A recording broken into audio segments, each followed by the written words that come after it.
Hello everyone, Assalamu alaikum. Welcome to another lesson. Today we are going to learn about non-finite verbs. So what is non-finite verbs?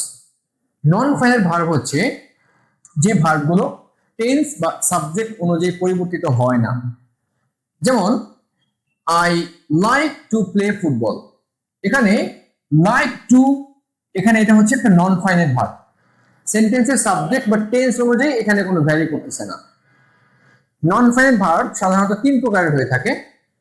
প্রথম হচ্ছে infinitive. So ইনফিনিটিভটা হচ্ছে কি?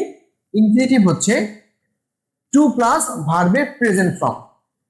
For example, he came to help me. To help me এটা হচ্ছে একটা non finite verb, infinitive বলা হয় এটাকে। টু প্লাস ভার্বের প্রেজেন্ট ফর্ম যখন হয় সেটাকে বলা হয় ইনফিনিটিভ। ওকে, দেন সেকেন্ড ওয়ান জিরান। জিরান হচ্ছে যখন ভার্ব প্লাস আইএনজি নাউন হিসেবে ব্যবহৃত হয় তখন সেটাকে বলা হয় gerund. For example, I saw him reading. Reading হচ্ছে এই সেন্টেন্সের অবজেক্ট এবং এখানে রিডিং একটা নাউনের কাজ করছে। আমি এটাকে দেখেছিলাম পড়তে, একটা অবস্থা দেখা গিয়েছে, এই জন্য এটা হচ্ছে একটা নাউন। আবার knowing English is very important. এখানে নোয়িং হচ্ছে একটা নাউন, নাউনের কাজ করছে, জানা। ইংলিশ জানা অত্যন্ত গুরুত্বপূর্ণ ব্যাপার।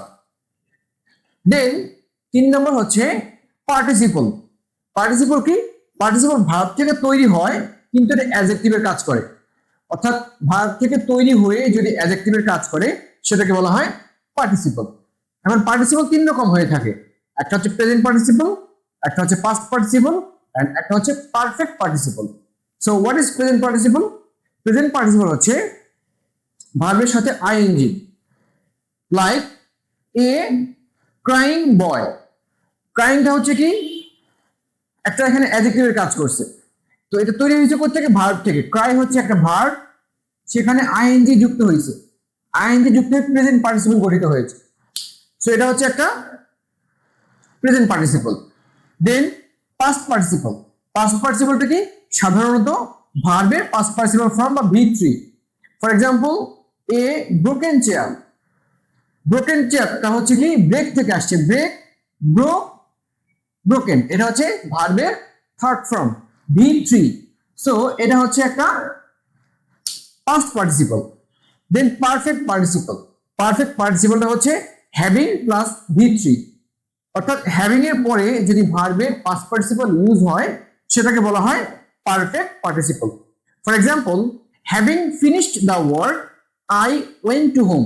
অর্থাৎ এখানে হ্যাভিং আছে, হ্যাভিং এর পর অলওয়েজ ভার্বের থার্ড ফর্ম বসে, আর এটাকে বলা হয় perfect participle. So I hope এটা আপনারা বুঝতে পেরেছেন। পরবর্তীতে আমরা ইনশাআল্লাহ অন্য কোনো একটা গ্রামাটিক্যাল টপিক নিয়ে আসবো আপনাদের সামনে। Thank you very much.